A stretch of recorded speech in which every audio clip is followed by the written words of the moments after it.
SASDOவின் பிரதான செய்திகள். தலைப்புச் செய்திகள். தமிழிசை கட்சியை தோற்கடித்து ஆட்சியை கைப்பற்றிய பிள்ளையான் கட்சி. இசைப்பிரியா பாலச்சந்திரனின் படுகொலைகள் CIDயின் முறைப்பாடு அளித்துள்ள சட்டத்தரணி.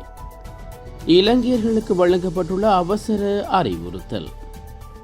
ஆஸ்வெஸ்ம கொடுப்பனவில் மில்லியன் கணக்கில் மோசடி.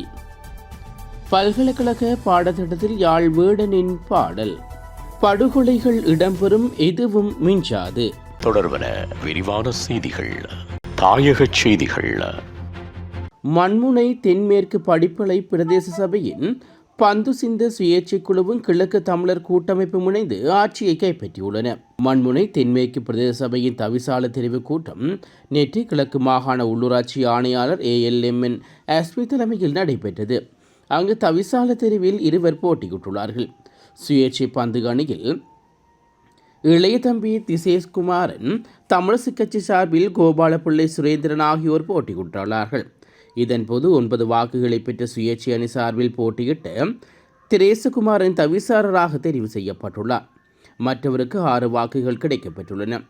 உப தவிசாளரை கிழக்கு தமிழர் கூட்டமைப்பு படகு கட்சியின் உறுப்பினர் கனகராயிரம் கபில்ராஜ் ஏகமனதாக தெரிவானார். மொத்தத்தில் அங்கு சுயேட்சை அணியும் கிழக்கு தமிழர் கூட்டமைப்பும் படகு அணியும் சேர்ந்து ஆட்சியை கைப்பற்றியமை குறிப்பிடத்தக்கது. தேசிய மக்கள் சக்தி நடுநிலையாக இருந்துள்ளது. கடந்த தடவை ஆட்சியிலிருந்து இலங்கை தமிழிசை கட்சி இம்முறை தோல்வியை தழுவியுள்ளது. இலங்கை இராணுவத்தால் படுகொலை செய்யப்பட்ட இசைப்பிரியா மற்றும் பாலச்சந்திரன் ஆகியோருக்கு நியாயமான தீர்வையும் அரசாங்கம் பெற்றுக் கொடுக்க வேண்டும் என சட்டத்தரணி தனுஷ்க ராணஞ்சக கமந்தகம தெரிவித்துள்ளார். குற்றப்புலனாய்வு திணைக்களத்தில் முறைப்பாடொன்றை பதிவு செய்த பின்னர் ஊடகங்களுக்கு கருத்து தெரிவிக்கும் போது அவர் இவ்வாறு கூறியுள்ளார். மேலும் கருத்து தெரிவித்துள்ள அவர், யுத்தத்தால் பாதிக்கப்பட்ட மக்களுக்கு நியாயம் வழங்கப்படும் என கூறிய அனைத்து அரசாங்கங்களும் பதவிக்கு வருகின்றன. பதவிக்கு வந்ததும் அதனை அடியோடு மறந்து விடுகின்றார்கள். இந்த விடயம் தொடர்பில் நடவடிக்கை எடுக்க சாட்சியங்கள் இல்லை என்று கூறப்படுகிறது. இது மறுக்கப்பட வேண்டிய ஒன்று. இலங்கை இராணுவத்திலும் தஞ்சமடைந்த இசைப்பிரியா மற்றும் சோபா ஆகியோர் கொல்லப்பட்டுள்ளார்கள். அதற்கு தகுந்த ஆதாரங்களும் சாட்சியங்களும் காணப்படுகின்றன. இருப்பினும் இவர்களது குடும்பத்தார் சாட்சியம் அளிக்க முன்வராமல் உள்ளார்கள். மேலும் அவர்களது குடும்பத்தில் உள்ள எவரும் உயிருடன் இல்லை என்றும் கூறப்படுகிறது. மேலும் பாலச்சந்திரன் பற்றி அனைவருக்கும் தெரியும். அவர் விடுதலை புலிகள் அமைப்பின் தலைவரின் இளைய மகனாவார். அவரும் கூட இராணுவத்தால் கொல்லப்பட்டுள்ளார்கள். இந்த இராணுவ அத்துமீறல்களுக்கு ஒரு நடவடிக்கை எடுக்கப்பட வேண்டும்.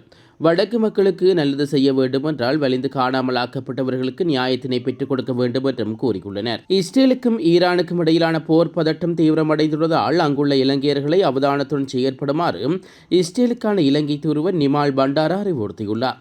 அத்துடன் இஸ்ரேலுக்கு செல்வதற்கு தீர்மானித்துள்ள இலங்கையர்கள் தங்களது பயணங்களை தாமதப்படுத்துமாறும் அவர் கோரியுள்ளார். இஸ்ரேல் முழுவதும் அவசர கால நிலை பிரகடனப்படுத்தப்பட்டதுடன் இஸ்ரேல் மற்றும் ஈரானில் விமான சேவைகளும் இடைநிறுத்தப்பட்டுள்ளன. அதே நேரம் இஸ்ரேலில் உள்ள இலங்கையர்களின் உணவு மற்றும் மருந்து உள்ளிட்ட அத்தியாவசியமான பொருட்கள் அருகில் வைத்திருக்குமாறும் இஸ்ரேலுக்கான இலங்கை தூதுவர் அறிவுறுத்தியுள்ளார். அஸ்வசம பணத்தை மோசடி செய்த குற்றச்சாட்டு பிரதேச செயலக அலுவலக அதிகாரி ஒருவர் காவல்துறை நிதி குற்ற விசாரணை பிரிவினரால் கைது செய்யப்பட்டுள்ளனர். கைது செய்யப்பட்ட நபர் கொலன்ன பிரதேச செயலகத்தில் பணிபுரியும் அலுவலக உதவியாளர் ஆவார்.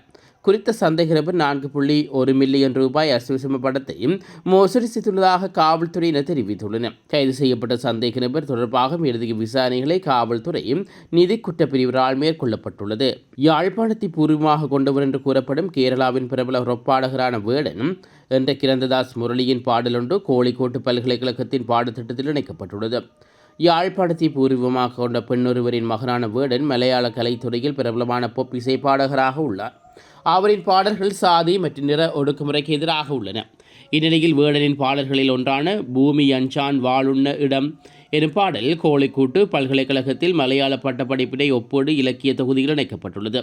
குறித்த பாடலின் வரிகள் பாடிய விதம் மற்றும் ஆடல்கள் என்பன மாணவர்களின் பாடத்திட்டமாக அமையும் எனவும் இந்திய ஊடகங்கள் செய்தி வெளியிட்டுள்ளன. குறித்த பாடத்திட்டத்தில் பிரபல பொற்பாடகர் மறைந்த மைக்கேல் ஜாக்சனின் they don't care about ours எனும் பாடலும் வேடனின் பாடலுடன் ஒப்பிடப்பட்டுள்ளது. உலகச் செய்திகள். அமெரிக்காவுடன் ஈரான் அணுசக்தி ஒப்பந்தம் செய்து கொள்ளாவிட்டால் தாக்குதலால் நிலைமை மோசமாகும் என அமெரிக்க ஜனாதிபதி டொனால்ட் ட்ரம்ப் எச்சரிக்கை விடுவித்துள்ளார். இஸ்ரேல் ஈரான் இடையே நேரடி போர் வெடித்திருக்கிறது. ஈரான் அணு ஆயுதம் தயாரிக்கும் முயற்சியில் தொடர்ந்து ஈடுபட்டு வருகிறது.